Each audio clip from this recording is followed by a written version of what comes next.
আসসালামু আলাইকুম। জানিয়ে দিব এই মাত্র পাওয়া সংবাদ। প্রথমেই বলে দিচ্ছি সংবাদ শিরোনাম, এরপর বলবো বিস্তারিত।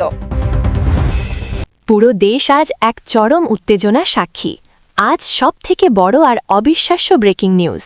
প্রধানমন্ত্রী তারেক রহমানকে সরাসরি জারজ সন্তান বলে গালি দেওয়ায় সংসদ এলাকা থেকেই গ্রেফতার হলেন জামায়াতের প্রভাবশালী এমপি মাওলানা আমির হামজা।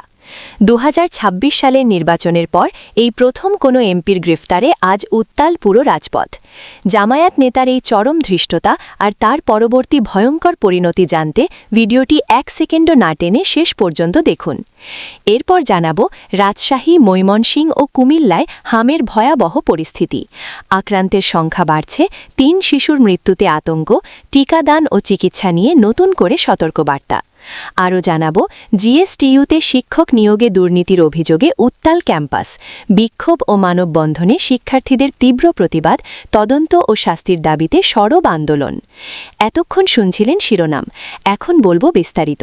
তাই ভিডিওটিতে একটি লাইক দিয়ে চ্যানেলটা সাবস্ক্রাইব করে সম্পূর্ণ ভিডিওটা মনোযোগ দিয়ে দেখতে থাকুন। পুরো দেশ আজ এক হাড়হিম করা রাজনৈতিক মহাপ্রলয় আর চরম উত্তেজনার সাক্ষী হতে যাচ্ছে, কারণ আজ সবথেকে বড় আর অবিশ্বাস্য ব্রেকিং নিউজ আমাদের হাতে এসেছে। প্রধানমন্ত্রী তারেক রহমানকে অত্যন্ত কুরুচিপূর্ণ ভাষায় গালিগালাজ করায় কি তবে আজ সরাসরি গ্রেফতার হলেন জামায়াতে ইসলামীর প্রভাবশালী নেতা ও সংসদ সদস্য মাওলানা আমির হামজা।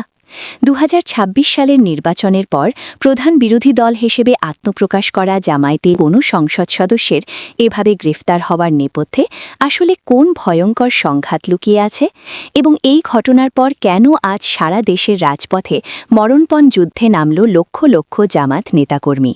আজ তার সব গোপন ও শিউরে ওঠা সত্য আপনাদের সামনে সরাসরি উন্মোচন করব।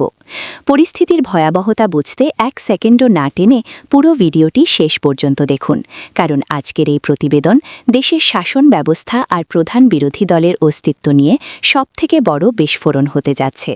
সংসদ ভবন এলাকা থেকে পাওয়া অত্যন্ত চাঞ্চল্যকর এবং শিউরে ওঠার মতো তথ্য অনুযায়ী আজ দুপুরে একটি প্রকাশ্য অনুষ্ঠানে বক্তব্য দেওয়ার সময় মাওলানা আমির হামজা প্রধানমন্ত্রী তারেক রহমানের বংশপরিচয় নিয়ে অত্যন্ত আপত্তিকর মন্তব্য করেন এবং এক পর্যায়ে তাকে জারজ সন্তান বলে গালি দেন।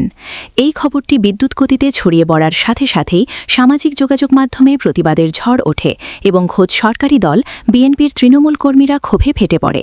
তারা এই ধৃষ্টতার বিচার দাবি করে রাজপথে মিছিল শুরু করে। এর ঠিক কয়েক ঘণ্টা পরেই সরকারের উচ্চ পর্যায়ের নির্দেশে গোয়েন্দা পুলিশের একটি চৌকুস দল মাওলানা আমির হামজাকে সংসদ ভবন এলাকা থেকেই ঘেরাও করে হেফাজতে নেয়। পুলিশের পক্ষ থেকে জানানো হয়েছে, দেশের প্রধানমন্ত্রীকে নিয়ে এমন কুরুচিপূর্ণ এবং মানহানিকর মন্তব্য করায় তার বিরুদ্ধে রাষ্ট্রদ্রোহ এবং মানহানির সুনির্দিষ্ট মামলা করা হয়েছে। সবথেকে ভয়ঙ্কর তথ্য হল, মাওলানা আমির হামজার গ্রেফতারের খবর শোনার পর মুহূর্তের মধ্যে রাজধানীর প্রতিটি মোড়ে মোড়ে জড়ো হতে শুরু করেছে জামায়াতে ইসলামীর হাজার হাজার নেতাকর্মী। তারা লাঠিসোঁটা নিয়ে রাজপথে নেমে এসেছে এবং তাদের প্রিয় নেতার মুক্তি দাবি করছে। জামায়াত নেতারা এক জরুরি সংবাদ সম্মেলনে হুঁশিয়ারি দিয়ে বলেছেন যে সরকার বিরোধী দলের কণ্ঠরোধ করার জন্য এই গ্রেপ্তারের নাটক সাজিয়েছে। তারা দাবি করেছেন যে প্রধানমন্ত্রীর বিরুদ্ধে সত্য বলায় আমি হামজাকে টার্গেট করা হয়েছে এবং অবিলম্বে তার মুক্তি না দিলে সারা দেশে হরতাল ও অবরোধের মতো কঠোর কর্মসূচি ঘোষণা করা হবে। এর ফলে রাজধানী ঢাকা এখন কার্যত এক থমথমে রণক্ষেত্রে পরিণত হয়েছে এবং পুলিশ বিজিবির সাজোয়া যান টহল দিচ্ছে। রাজনীতির অন্দরমহলে কান পাতলে শোনা যাচ্ছে, 2026 সালের নির্বাচনের পর থেকেই বিএনপি ও জামায়াতের মধ্যকার দা-কুমড়ো সম্পর্ক এখন চূড়ান্ত সংঘাতের দিকে মোড় নিয়েছে। বিরোধী দল হিসেবে জামায়াত যখন সংসদে সরকারকে প্রতিটি পদক্ষেপে কোণঠাসা করার চেষ্টা করছে, ঠিক তখনই এই গ্রেপ্তারের ঘটনা জামায়াতকে রাজপথে নামার নতুন উছিলা দিল। গোয়েন্দা সংস্থাগুলো বলছে, জামায়াত এখন এই ইস্যুকে কেন্দ্র করে বড় ধরনের আন্দোলনের প্রস্তুতি নিচ্ছে, যা সামাল দেওয়া বর্তমান সরকারের জন্য এক বিশাল চ্যালেঞ্জ হতে পারে। অন্যদিকে তারেক রহমানের সমর্থকরা রাজপথে নেমে মাওলানা আমির হামজার দৃষ্টান্তমূলক শাস্তির দাবি তুলছে, যার ফলে দুই পক্ষের মধ্যে যে কোনো সময় রক্তক্ষয়ী সংঘর্ষের আশঙ্কা করা হচ্ছে। বর্তমানে সারা দেশে এক ভয়াবহ উত্তেজনা বিরাজ করছে এবং প্রতিটি গুরুত্বপূর্ণ পয়েন্টে অতিরিক্ত নিরাপত্তা বাহিনী মোতায়েন করা হয়েছে। আজকের এই বিশেষ প্রতিবেদনে আমরা মাওলানা আমির হামজার সেই বিতর্কিত বক্তব্য এবং তার গ্রেপ্তারের নেপথ্যে সব অন্ধকার সত্য আপনাদের সামনে তুলে ধরলাম। পরিস্থিতি এখন যেদিকে মোড় নিচ্ছে তাতে মনে হচ্ছে রাজপথে এক বিশাল রাজনৈতিক অগ্নিকাণ্ড ঘটতে যাচ্ছে, যা পুরো দেশকে অস্থির করে তুলবে। আপনারা কি মনে করেন, প্রধানমন্ত্রীকে নিয়ে এমন মন্তব্য করা কি একজন এমপির সাথে? আর এই গ্রেপ্তারের পর জামাত কি সরকারের বিরুদ্ধে চূড়ান্ত যুদ্ধে নামবে? আপনাদের মূল্যবান মতামত নিচের কমেন্ট বক্সে অবশ্যই লিখুন। ব্রেকিং নিউজের প্রতিটি আপডেট সবার আগে পেতে ভিডিওটি এখনই শেয়ার করুন এবং আমাদের সাথেই থাকুন। রাজশাহী, ময়মনসিংহ ও কুমিল্লায় হামের প্রকোপ নতুন করে উদ্বেগ তৈরি করেছে। সাম্প্রতিক সময়ে এই 3 অঞ্চলে হামে আক্রান্ত ও উপসর্গ নিয়ে চিকিৎসাধীন অবস্থায় অন্তত 3 শিশুর মৃত্যুর খবর পাওয়া গেছে।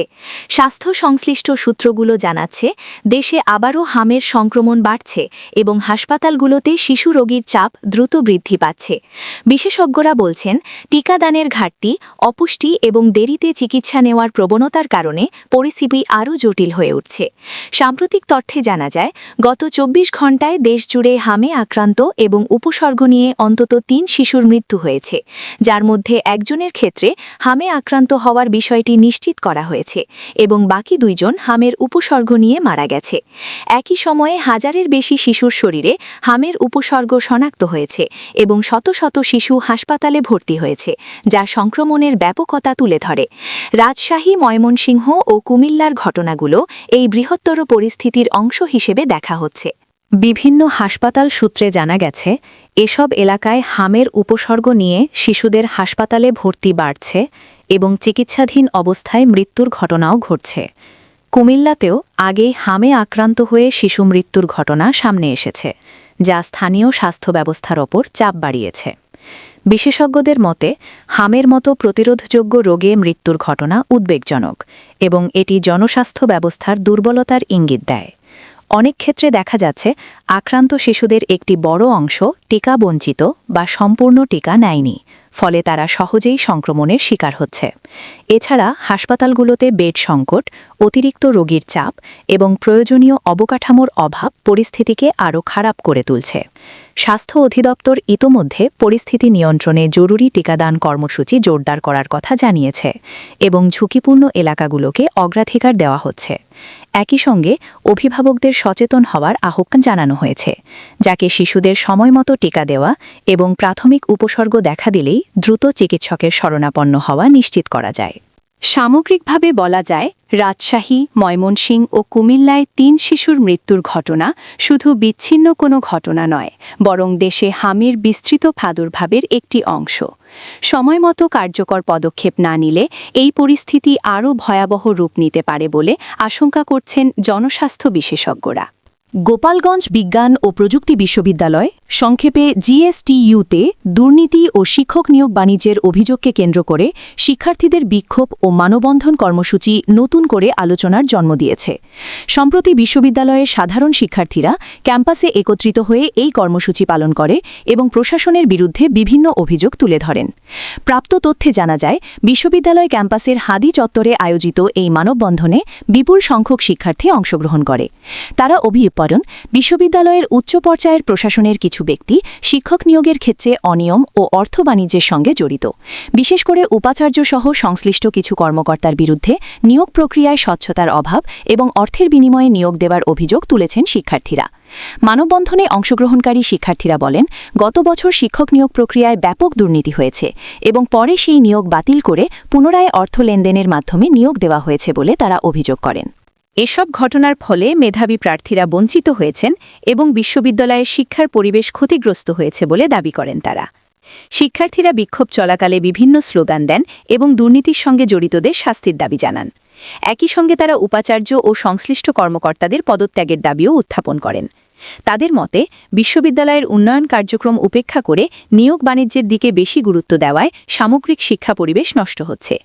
এদিকে শিক্ষার্থীরা আরও অভিযোগ করেন, দীর্ঘদিন ধরে নানা প্রশাসনের পক্ষ থেকে কার্যকর কোনো পদক্ষেপ নেওয়া হয়নি, ফলে বাধ্য হয়েই তারা রাজপথে নেমে প্রতিবাদ জানাতে বাধ্য হয়েছেন। তারা দ্রুত তদন্ত কমিটি গঠন করে অভিযোগগুলো নিরপেক্ষ তদন্ত এবং দোষীদের বিরুদ্ধে কঠোর ব্যবস্থা নেওয়ার দাবি জানান। বিশ্লেষকরা বলছেন, দেশের উচ্চশিক্ষা প্রতিষ্ঠানে এ ধরনের অভিযোগ নতুন নয়, তবে শিক্ষার্থীদের সরাসরি আন্দোলনে নামা পরিস্থিতির গুরুত্বকে স্পষ্ট করে। একটি বিশ্ববিদ্যালয়ে শিক্ষক নিয়োগ প্রক্রিয়া যদি প্রশ্নবিদ্ধ হয়, তবে তা শিক্ষার মান ও ভবিষ্যৎ প্রজন্মের ওপর সামগ্রিকভাবে জিএসটিইউতে শিক্ষার্থীদের এই বিক্ষোভ ও মানববান্ধব কেবল একটি বিশ্ববিদ্যালয়ের আভ্যন্তরীণ ইস্যু নয়, বরং দেশের উচ্চশিক্ষা ব্যবস্থার স্বচ্ছতা ও জবাবদিহিতার প্রশ্নকে সামনে নিয়ে এসেছে। এখন দেখার বিষয়, সংশ্লিষ্ট কর্তৃপক্ষ অভিযোগগুলোর বিষয়ে কী ধরনের পদক্ষেপ নেয় এবং পরিস্থিতি কত দ্রুত স্বাভাবিক হয়।